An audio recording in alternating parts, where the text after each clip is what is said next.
मौजूद हाज़रीन इकराम, बुजुर्गान कौम और मिल्लत, मेरी इज़्ज़तदार और माँ और बहनों, गयूर नौजवान साथियों, शे नशीन पे तशरीफ़ फरमा साबिक़ा रुकने पार्लिमान वो इंचार्ज दिल्ली व महाराष्ट्र के सदर मजलिस इत्तेहादुल मुस्लिमीन मोहतरम जनाब इम्तियाज़ जलील साहब,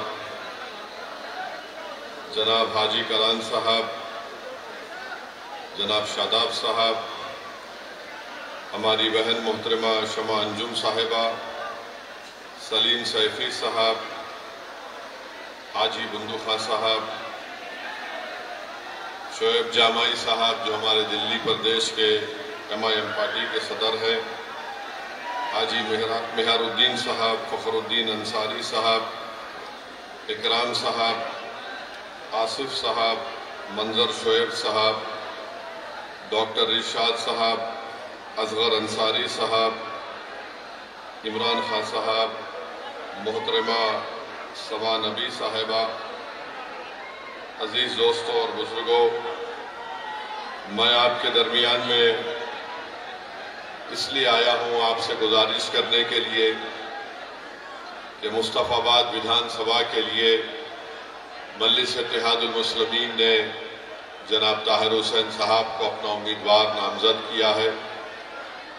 मेरी आप तमाम से गुजारिश है कि इस आने वाले असेंबली के इलेक्शन में आप तमाम लोग मुत्तहदा तौर पर अपने के कोड का इस्तेमाल करें और दिल्ली की इस विधानसभा में आप अपने इत्तेहाद की ताकत की बुनियाद पर अपनी आवाज को भिजाएं। मेरे अजीज दोस्तों और बुजुर्गों, मैं ज्यादा देर आपके दरमियान में नहीं ठहरूंगा, चंद अहम बातें आपसे कर यहां से चले जाऊंगा। आज से 3 या 4 दिन पहले हमने पार्लियामेंट में हमारे मुल्क के आईन के 75 साल के मुकम्मल होने पर पार्लियामेंट में एक जश्न मनाया गया, खुशी मनाई गई, उस पर बहस भी हुई। मैं आपको बताना जरूरी समझता हूं कि जब हमारे वतन अजीज का आईन संविधान बन रहा था, उस कॉन्स्टिट्यूएंट असेंबली में जब संविधान बन रहा था तो मौलाना अबुल कलाम आजाद ने इस बात का मुतालबा किया कि भारत की सबसे बड़ी अक़लियत मुसलमानों को रिजर्वेशन मिलना चाहिए, और मौलाना ने उन रिजर्वेशन की बात की थी जो पार्टीशन से पहले मुसलमानों को दिया गया था।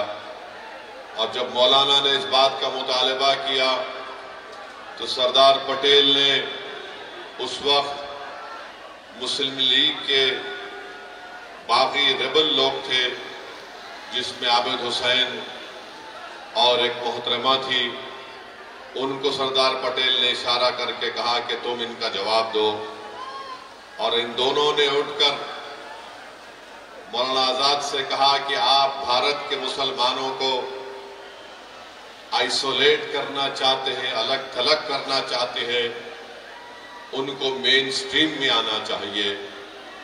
मौलाना आजाद ने उस वक्त एक तारीखी जुमला कहा था कि ये भारत की जहां पर संविधान बनाया जा रहा है, ये मेरे लिए एक नया कैद खाना बन गया। मेरे अजीज दोस्तों और बुजुर्गों, 75 साल पहले बाबा साहिब अम्बेडकर ने इस बात को कह दिया कि भारत के अक़लियतों को कभी भी सत्ता में उनको हिस्सेदारी नहीं दी जाएगी, और अगर वो इख्तिदार में अपने हिस्से का मुतालबा करेंगे तो उन पर एक इल्जाम लगा दिया जाएगा कि फिरका परस्त हैं, ये फिरका परस्ती को फरोग दे रहे हैं। और बाबा साहिब अम्बेडकर ने ये कहा कि इसी को मैं देखते हुए मैंने शेड्यूल कास्ट के लिए संविधान में उनके हुकूक की हिफाजत के लिए मैंने उसको संविधान में लिखाया। बताइए 75 साल में क्या बदला? लोग आज असदुद्दीन ओवैसी पर इल्जाम तो लगाते हैं भड़काऊ भाषण का, मगर जो बात मौलाना आजाद ने कही थी, आज 75 साल के बाद भी हम इस बात का मुतालबा कर रहे हैं कि हमको रिजर्वेशन मिले, मजहब की बुनियाद पर नहीं, समाजी, इक्तिसादी और तालीमी पसमानदगी की बुनियाद पर मिले। जब हम इस बात का मुतालबा करते हैं कि हमको हिस्सेदारी दिया जाए, तो इल्जाम हम पर यह लगाया जाता है कि तुम फिरका परस्ती को फरोग देना चाहते हो। इल्जाम उस वक्त भी लगा था 75 साल पहले, आज भी लग रहा है। मेरे अजीज दोस्तों, बुजुर्गों, नौजवानों, मेरी इस बात को आप जहन नशीन कर लीजिए कि जब मजलिस इस बात का मुतालबा करती है कि मुस्लिम अक़लियत की भी एक लीडरशिप होनी चाहिए, मुस्लिम अक़लियत को भी उनका हिस्सा मिलना चाहिए इक़्तिदार में, तो आज जो लोग मजलिस को गाली देते हैं और इल्जाम लगाते हैं, मुझे उनके इल्जाम की फिक्र नहीं है, क्योंकि यही लोग थे जो 75 साल पहले भी मौलाना आजाद पर इल्जाम लगाए। बल्कि अम्बेडकर ने यह कह दिया था कि जब इस मुल्क की अक़लियत अपने हिस्सेदारी की बात करेगी, तो इस मुल्क की अक्सरियत ये कहेगी कि ये फिरका परस्ती की और नेशनलिज्म की बात कर देते हैं। मेरे अजीज दोस्तों और बुजुर्गों, आज फिर आपके पास एक वक्त आया है, आप यहां से मजलिस के उम्मीदवार को कामयाब करिए। ये एक शख्स की कामयाबी नहीं होगी, बल्कि ये आपकी एक सोच की कामयाबी होगी।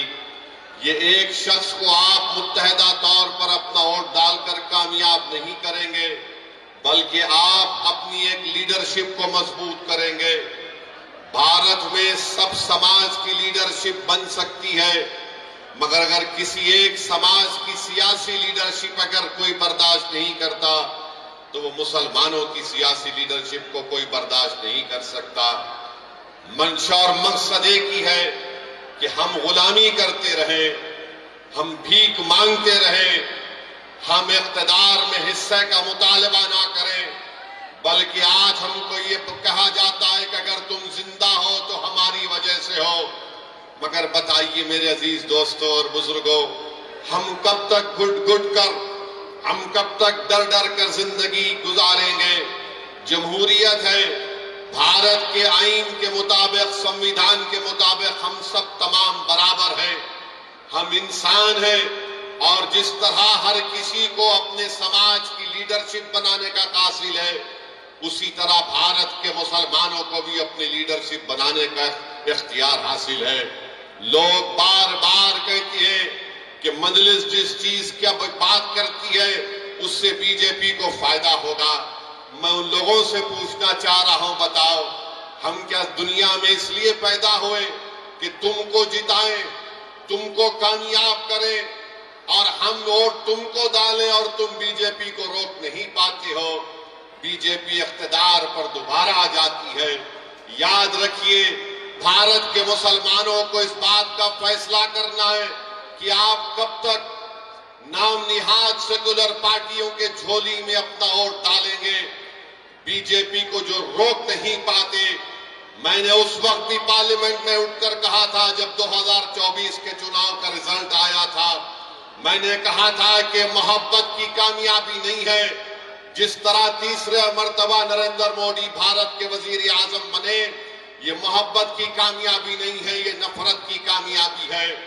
और उसी की बुनियाद पर तीसरी मर्तबा बीजेपी 240 सीट लेकर आई, मगर सबने कहा कि नहीं नहीं, बीजेपी के सीट की तादाद में कमी पैदा हुई है। अरे बताओ, हरियाणा कैसे जीत गई बीजेपी? बताओ महाराष्ट्र कैसे जीत गई बीजेपी? हम पुकारते रहे, हम अपने हलफ को सूखा कर लिए, चीख मार मार कर कहते रहे देखो ये हमारा काम नहीं है, हम बीजेपी को रोकना जरूरी है, मगर ये पूरी जिम्मेदारी हम पर क्यों आयद करते हैं? अरे एक ही समाज है जो बीजेपी के खिलाफ वोट दे रहा है, उसका नाम मुसलमान है।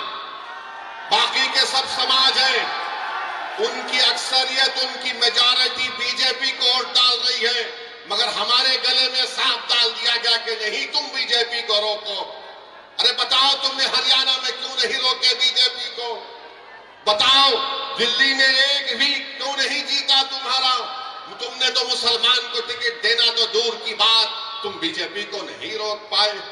कौन जिम्मेदार है इसका? मेरी बात आप समझिए, याद रखिए। अगर आप फिर से इसका शिकार होंगे, नहीं नहीं हमको बीजेपी को रोकना है, यकीनन रोकना है, मगर रोकने का मतलब ये नहीं है कि तुम अपने बच्चों को जो 5 साल से जेल में सड़ रहे हैं, जिनका नाम वो लेना नहीं चाहते, आप उन्हीं को वोट देंगे? जो 5 साल से जो जेल में सड़ रहे हैं, जिसका बाप परेशान, जिसकी बीवी परेशान, जिसके औलाद बच्चे थे जवान हो गए, उनका नाम नहीं लेना चाहते। जो बच्चे जेलों में सड़ रहे हैं तो उनका नाम नहीं लेते, मगर आप उनको वोट देना चाहेंगे। इन्हें बीजेपी को रोकना है। अरे बीजेपी को तो हम ही रोक रहे हैं। हम बीजेपी को ना कभी वोट दिए ना कभी देंगे, मगर ये लोग क्या बीजेपी को रोक पा रहे? नहीं रोक पा रहे। ये अपनी जबान से नाम तक नहीं लेते। ताहिर हुसैन के नाम का ऐलान किया तो सबके पेट में दर्द शुरू हो गया। ताहिर हुसैन का नाम का ऐलान किया तो सबके सर में दर्द शुरू हो गया। अरे जिसके पेट में दर्द हो रहा है, जिसके सर में दर्द हो रहा है, क्या तुम भूल गए कि तुम ताहिर हुसैन की घर की छत पर बैठकर कितने मर्तबा ताहिर हुसैन ने तुमको खाना खिलाया था? क्या तुम भूल गए कि ताहिर हुसैन की छत पर बैठकर तुमने क्या क्या गुफ्तगू की थी? आज कोई नहीं पलटकर पूछता उस घर की तरफ। बताओ जुल्फिकार सैफी जेल में कैसे? इस मुल्क में अजीबो गरीब मामला है कि 2 मुख्यमंत्री जेल को चले गए, झारखंड के, दिल्ली के, इनको बेल हो गई, मगर जो 5 साल से सड़ रहे हैं उनको बेल नहीं होती है। कौन है इसका जिम्मेदार? अकाउंटेबिलिटी किस पर आयद होगी? बताओ। कब तक नेशनल मेजॉरिटी और नेशनल माइनॉरिटी को दबाया जाएगा? कब तक ये बहस चलेगी? नेशनल मेजॉरिटी है, नेशनल माइनॉरिटी है। अरे कानून तो सबके लिए अगर बराबर है, अगर केजरीवाल को बेल हो गई, सिसोदिया को बेल हो गई, तो क्यों नहीं दूसरों को बेल हो रही है? सब पर भी वही ग्रीवियस ऑफेंसेस है, मगर तुमको बेल हो सकती है और जो बच्चे जेलों में सड़ रहे हैं उनको बेल क्यों नहीं हो सकती? बताओ। मेरे अजीज दोस्तों और बुजुर्गों, यही नाइंसाफी है। अगर आज आप मुस्तफाबाद से अपनी आवाज को बुलंद करना चाहते हैं, अगर आप इस नाइंसाफी को खत्म करना चाहते हैं, तो मुत्तहिदा तौर पर अपने वोट का इस्तेमाल करिए। मैं जिम्मेदारी के साथ मुस्तफाबाद में खड़े होकर आप तमाम बुजुर्गों, नौजवानों और हमारी माँ और बहनों से अर्ज करने आया हूं, यहां से अगर आप बीजेपी की कामयाबी को रोकना चाहते हैं तो आपको मजलिस इत्तेहादुल मुस्लिमीन के उम्मीदवार के हक में मुत्तहिदा अपने वोट का इस्तेमाल करना पड़ेगा। हाँ, मेरे जाने के बाद और चुनाव के दौरान बहुत से लोग आकर बहुत सी बातें कहेंगे, अरे क्या कर रहे हो, वैसी सिर्फ जज्बाती तकरीर करता है। अरे जज्बाती तकरीर अगर तुम नहीं कर सकते तो इसमें मेरा क्या गलती है? मेरी क्या गलती है? मगर याद रखिए, मैं जज्बाती तकरीर नहीं करता हूं, मैं सच्चाई को बयान करने की कोशिश करता हूं। इम्तियाज जलील को हराने वाले कौन? मुसलमान थे। इम्तियाज जलील को हराने वाले मुसलमान थे औरंगाबाद में। नासिर सिद्दीकी को हराने वाले कौन थे? मुसलमान थे। धूलिया से जहां पर मजलिस का एमएलए था, फारूक शाह को हराने वाले कौन थे? हमारे ही सफों में वो मीर जाफर और मीर साजद के एजेंट छुपे हुए, वो दोबारा मुस्तफाबाद को भी आएंगे, आकर तुमसे कहेंगे मैं तुमको कह रहा हूं। किसी शायर ने बड़ा अच्छा कहा था, वो शेर याद आ रहा है। क्या कहा था शायर ने? वाकिफ नहीं है जो लोग सफर के उसूल से, वाकिफ नहीं है जो लोग सफर के उसूल से, साये की भीख मांग रहे हैं बबूल से। ये वो लोग हैं आकर वही सेकुलरिज्म का पुराना राग लगाएंगे। अरे कहां का सेकुलरिज्म है? बताओ। ये सेकुलरिज्म है कि केजरीवाल को बेल मिल जाती है और दूसरों को नहीं मिलती? कौन सा सेकुलरिज्म है? बताओ। ये मेरे मेरे अजीज दोस्तों और बुजुर्गों, मेरी आपसे नवन गुजारिश है कि मुत्तहदा तौर पर अपने वोट का इस्तेमाल करिए। डरने और घबराने की जरूरत नहीं है। अब हमारे जाने के बाद मजलिस के उम्मीदवार का जलसा हो चुका, तो लोग आके बोलेंगे देखो बीजेपी को रोकना है, यकीनन रोकना है। कोई आकर अगर ये कहेगा कि देखो अपने बच्चों को समझाओ वरना गब्बर सिंह आ जाएगा, तो मैं उनसे कहूंगा कि आप उनको जवाब दीजिए कि अब हम सोने वाले नहीं है, अब हम जाग चुके हैं, अब हम नहीं सोएंगे। तुम 75 साल के हमको ये झूठे सेकुलरिज्म की अफीम हमको चका चका कर तुमने हमको सुला दिया। अब हम जागने वाले हैं। जो लोग हमसे कह रहे हैं कि देखो खामोश हो जाओ, सो जाओ, उनसे कहो कि हमारे दरमियान में एक पागल असद आया है जो हमारा शेर है, हमको जागने की आदत डाल चुका है। अब हम जागेंगे, सोएंगे नहीं। अब हम होशमंदी से अपने वोट का इस्तेमाल करेंगे। मेरे अजीज दोस्तों और बुजुर्गों, आपकी आवाज आपके हाथ में है, आपकी आवाज आपके हाथ में है। अगर हमारी इस बहन की ये जज्बाती बातें जो ताहिर हुसैन की वाइफ ने, उनकी बेगम ने आपके सामने कही, थोड़ी देर के लिए ये भी सोचिए कि हमारे हर घर की कहानी है, ये हमारे हर घर की कहानी है। मेरे भाई, इज्जत की जिंदगी अगर गुजारना है तो सिर्फ नारों से हम इज्जत की जिंदगी नहीं गुजार सकते। अगर हम मुस्तफाबाद में सफाई का इंतजाम चाहते हैं, मुस्तफाबाद में वो ब्रिज रोड की ट्रैफिक जहां पर उसका मसला हल करना चाहते हैं, हम अच्छा पीने का पानी हासिल करना चाहते हैं, हम स्कूल चाहते हैं, कॉलेज चाहते हैं, तो सिर्फ नारों से नहीं होगा। तुमको अपनी आवाज को भिजाना पड़ेगा, दिल्ली के विधानसभा में लड़ना पड़ेगा तुमको, और उसके लिए आपको एक वोट का सही इस्तेमाल जब आप करेंगे तभी आपको कामयाबी मिलेगी। वरना सिर्फ हम वोट डालने वाले बनकर रह गए, हम वोट लेने वाले नहीं बन सके। वोट हासिल करो, और कैसे हासिल करेंगे? जब आप मजलिस के अपने वोट का इस्तेमाल करेंगे। लोग बहुत सी बातें करेंगे, ये नहीं होने वाला है, ये फुला होने का ऐसा होगा। मेरे अजीज दोस्तों और बुजुर्गों, क्या क्या आपने देखा? मुझे यहां पर यह बताया गया, बल्कि सच्चाई है, दिल्ली में वो फसाद हुआ, 2022 का प्रोग्राम हुआ। यहां का मुख्यमंत्री अगर मरने वालों को 1 करोड़ देता है, गवर्नमेंट की नौकरी देता है, तो दूसरे भी तो मरे, उनको क्यों नहीं दिया तुमने गवर्नमेंट की नौकरी और पैसे? अरे तुम फिरका परस्त हो केजरीवाल, भारत में तुमसे बड़ा कोई फिरका परस्त नहीं हो सकता है। नरेंद्र मोदी का अगर कोई हकीकी भाई है, नरेंद्र मोदी का अगर कोई हकीकी भाई है तो उसका नाम केजरीवाल है, याद रखो आप। सिक्के के 2 रुख हैं ये, सिक्के के 2 रुख हैं ये। अरे फसाद में सब मरे, मरने वाले मासूम थे, तो तुम सबको देना था गवर्नमेंट की नौकरी और एक्स ग्रेशिया, मगर नहीं दिए, नहीं दिए। मैंने उस वक्त भी कहा, कौन है बताओ, जब ये कोविड लगा था तो तबलीगी जमात पर झूठा इल्जाम लगाने वाला कौन था? यही केजरीवाल था। सुपर स्प्रेडर का नाम दिया था। बड़ी बड़ी बातें करते हैं, हम ये स्कूल बनाए, हम फुला किए। अरे मुस्तफाबाद को केजरीवाल मेरे साथ चल के बताओ तुमने क्या काम किया, मैं दिखाऊंगा तुमको।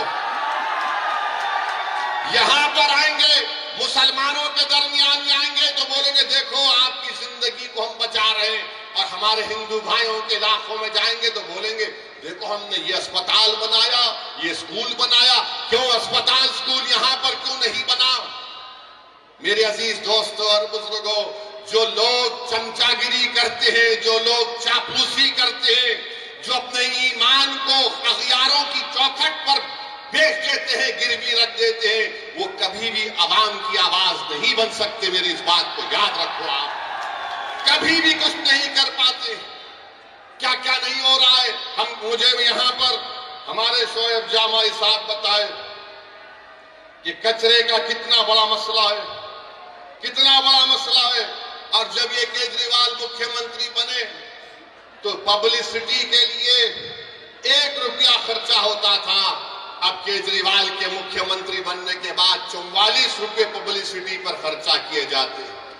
44 रुपये अपना घर बनाए। केजरीवाल ने अपना घर बनाया तो गवर्नमेंट के पैसों से महल बना लिया। अरे केजरीवाल, तुम यहां पर आकर देखते मुस्तफाबाद में लोग कैसी अपनी जिंदगी गुजारते हैं। मेरे अजीज दोस्तों और बुजुर्गों, नेशनल ग्रीन ट्रिब्यूनल ने दिल्ली हुकूमत पर 900 करोड़ रुपए का उनका कहा कि कंपनसेशन दो, मगर ओखला, गाजीपुर, भलसावा में जो कचरे के पहाड़ बन रहे हैं, ऐसा लगता है कि जूनागढ़ के गिरनार से भी लंबे पहाड़ कचरे के बन रहे हैं। कोई पूछने वाला नहीं है क्या डेवलपमेंट हुआ दिल्ली में, वो कुछ दिक्कत नहीं आता। आपकी आवाज जब होगी तो डेवलपमेंट दिक्कत आएगा। अगर आपकी आवाज नहीं होगी तो याद रखिए कोई डेवलपमेंट नहीं होगा। ये आम आदमी पार्टी का मुख्यमंत्री महरौली से एक साहब को टिकट देने का ऐलान किया। वो नरेश साहब का नाम दिए। बोला गया कि उनके ऊपर इल्जाम लगाया गया था, बल्कि कोर्ट ने सजा भी दी थी। वो कुरान की बेहुरमती करे थे। ये इनका असली चेहरा। आप जान लीजिए कि ईदगाह है पुरानी दिल्ली में, उसकी जमीन पर कब्जा हो गया। मैं जानता हूं 1 साल से केजरीवाल ने दिल्ली का वक्फ बोर्ड नहीं बनाया। तुम नहीं बनाए तो मोदी ने एक ऑफिसर का तकर्रुर कर दिया। ईदगाह की जमीन पे कब्जा हो गया, क्यों नहीं बनाया तुमने 1 साल से दिल्ली का वक्फ बोर्ड? किसने रोका था तुमको? मगर नहीं बनाया इसलिए ताकि कब्जे हो जाए, ताकि कोई कुछ कर ले। मेरे अजीज दोस्तों और बुजुर्गों, हम आपसे अपील कर रहे हैं कि मुत्तहदा तौर पर अपने वोट का इस्तेमाल करिए। अगर आप फिर उसी चक्कर में फंस जाएंगे कि नहीं नहीं कुछ हो जाएगा, अरे अब क्या बचा है मुझे बताओ, अब क्या बचा है तुम्हारे पास? अब तो यहां से उठने की बात आप और हमको करना है। भारत के वजीर आजम कहते हैं कि वक्फ संविधान में वक्फ नहीं है। प्रधानमंत्री के पास यकीनन एंटायर पॉलिटिकल साइंस की एमए की डिग्री है, मगर नरेंद्र मोदी ने संविधान को पढ़ा नहीं कभी भी। अगर पढ़े होते तो आर्टिकल 26 को जब पढ़ते तो उनको मालूम हो जाता आर्टिकल 26 में वक्फ है। प्रधानमंत्री बोलते हैं यूसीसी को लागू करेंगे। अरे प्रधानमंत्री, हिंदू अनडिवाइडेड फैमिली के टैक्स रिबेट तुम खत्म करो। लव जिहाद के कानून तुम बनाते हो। कोई अपना मजहब तब्दील नहीं कर सकता।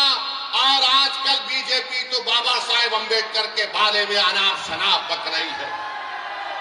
अगर आज अंबेडकर जिंदा होते तो अंबेडकर से कहा जाता कि अगर आप मजहब तब्दील करना चाह रहे तो परमिशन लो।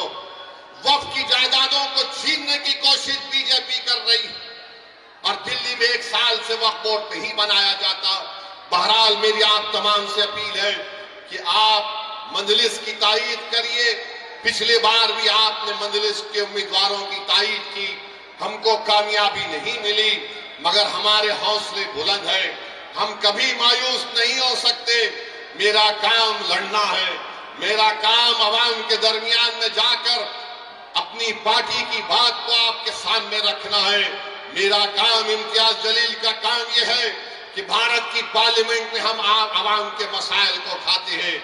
मेरे अजीज दोस्तों और बुजुर्गों, मेरी आपसे दबन गुजारिश है कि आप हमारे उम्मीदवार की तायीद करें, इनको कामयाब करें। अरे आप अगर इनको कामयाब करेंगे तो यकीन मानिए ये जो बच्चे हमारे लोग जेलों में सड़ रहे हैं, जिनकी जवानियां खत्म हो चुकी हैं, जिनके माँ बाप, उनकी आंखें तड़प रही हैं अपने बच्चों को देखने के लिए, जिसकी माँ तड़प रही है, जिसका ज़ईफ बाप तड़प रहा है, आपसे मेरी गुजारिश है कि एक एक वोट का इस्तेमाल करिए। ये इलेक्शन आपको एक पैगाम देना है तमाम पार्टीज को, चाहे बीजेपी हो, आम आदमी पार्टी हो, कांग्रेस हो। आपको पैगाम अपने वोट से देना है कि देखो हम अभी जिंदा हैं यहाँ पर, हम अपने बेटों को, अपने भाइयों को नहीं भूले, हम अपने वजूद का एहसास दिलाएंगे। हम मुस्तफाबाद के विकास के लिए मंजलिस को वोट दीजिए। आप देखेंगे सब दौड़ दौड़ कर आएंगे, वरना ये सब पार्टियां जानती है बीजेपी किसी मुसलमान को टिकट नहीं देती। नरेंद्र मोदी तो कह चुके हैं कि मुस्लिम औरतें ज्यादा बच्चे पैदा करती हैं। नरेंद्र मोदी तो कह चुके हैं कि मंगलसूत्र निकालकर मुस्लिम बहनों को दिया जाएगा। मगर नरेंद्र मोदी जो बोले, आरएसएस के मोहन भगवत उल्टा कर दिए और मोहन भगवत बोल रहे हैं कि अब देश की जनता को 3 बच्चे पैदा करना चाहिए। अब मोहन भगवत किसको कह रहे हैं मुझे नहीं मालूम। मोहन भगवत पूछ ले नरेंद्र मोदी से कि किस पर इल्जाम लगाया गया था। मगर मेरे अजीज दोस्तों और बुजुर्गों, इन तमाम चीजों का अगर हम जमहूरी तरीके से जवाब देना चाहते हैं तो मेरी आपसे गुजारिश है कि मजलिस के पतंग के निशान पर आप बटन दबाकर अपने वोट का इस्तेमाल करिए। यकीनन बीजेपी को रोकना है, मगर मैं कोई कूली नहीं हूं सेकुलरिज्म का कि मैं 75 साल से मैं ही इस फर्ज को निभा रहा हूं। हम कब तक इस बोझ को उठाएंगे बताओ? कब तक हम उठाएंगे? हमारी मस्जिदों पर हमला हो रहा है।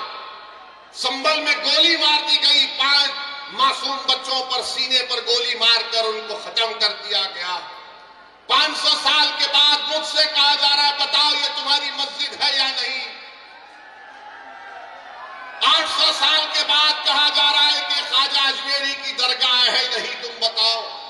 मेरे भाई याद रखो, तुम जिस पर भरोसा कर कर ठेका लगाकर बैठे हो ना, वो जानते हैं कि इसी तरह की बातें अगर कोई करता रहेगा हम डर कर उनको वोट देंगे।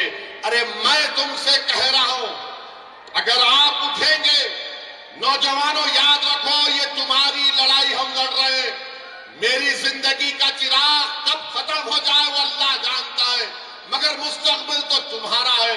अगर आज तुम उठकर मुत्तहदा अपने वोट का इस्तेमाल करोगे तो कोई तुमको डरा नहीं सकता। तुम डरते हो तो इसलिए डराया जा रहा है। जिस दिन तुम नहीं डरने का ऐलान करोगे, और नहीं डरना सिर्फ जबान से नहीं डरना जब तुम कहते हो कि मैं किसी बाप से नहीं डरता, मैं किसी माइका लाल से नहीं डरता, मैं किसी मोदी से नहीं डरता, मैं किसी केजरीवाल से नहीं डरता, उसको अमली जामेनामा कैसे पहनाएंगे?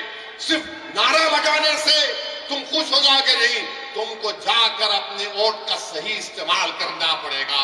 और सही इस्तेमाल मुस्तफाबाद में पतंग के निशान पर ताहिर हुसैन के लिए, उन तमाम मजलूमीन के लिए, इस विधानसभा के विकास के लिए आपको अपने वोट का इस्तेमाल करना पड़ेगा।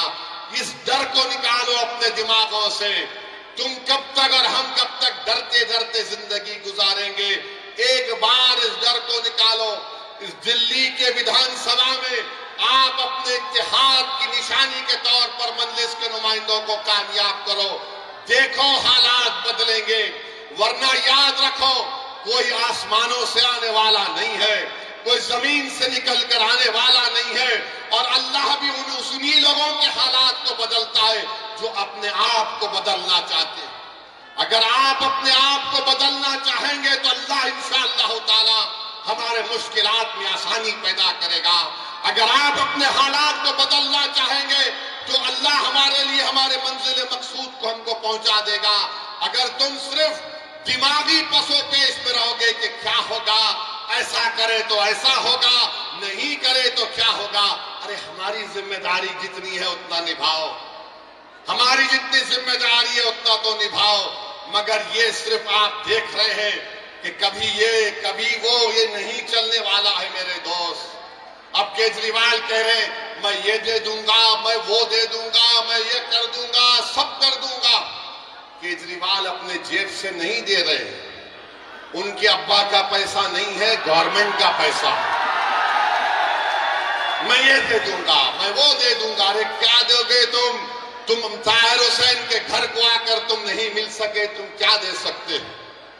जो जेलों में है तुम उनके परिवार से एक बार फोन करके नहीं बात कर सके, तुम क्या दे सकते हो? तुम यहां पर रोड पे ट्रैफिक जाम होता, तुम उसको हल नहीं करे, तुम क्या दे सकते हो?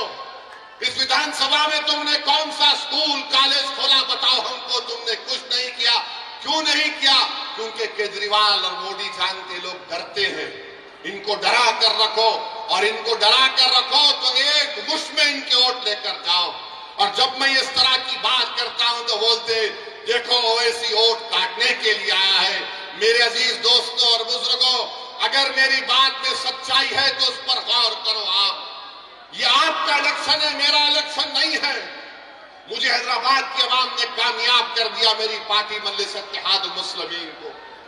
नरेंद्र मोदी, अमित शाह मुझे आए हैदराबाद को हराने के लिए, सब आए वहां पर, छोटे बड़े मोहब्बत नफरत की बातें करने वाले, मगर हैदराबाद की आवाम ने 3,30,000 वोट से मुझे कामयाब किया।